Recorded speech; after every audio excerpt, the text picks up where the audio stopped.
Hello, আসসালামু আলাইকুম। সকল কবুতর প্রেম ভাইয়া জানাচ্ছি আসসালামু আলাইকুম।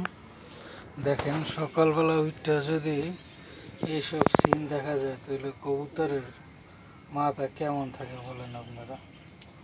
সুস্থ সবল কবুতর রাত্রেতে আসলে সুস্থ সবল, সকালে উঠে দেখি এটা কি, খুব সাবধানে রাখি, সতর্কের ভিতরে। তারপর কিভাবে যেন এই জিনিসটা হয় বোঝাই যায় না।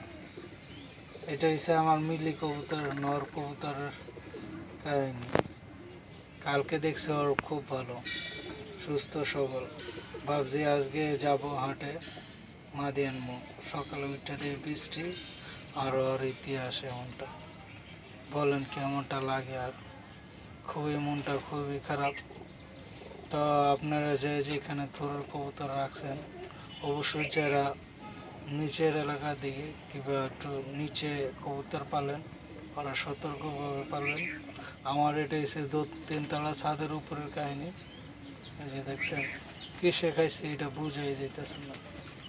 তা আপনার যে যেখান থেকে দেখতেছেন অবশ্যই লাইক শেয়ার দেবেন, কমেন্টসে বলবেন। ভালো থাকবেন। আল্লাহ হাফেজ। আসসালামু আলাইকুম।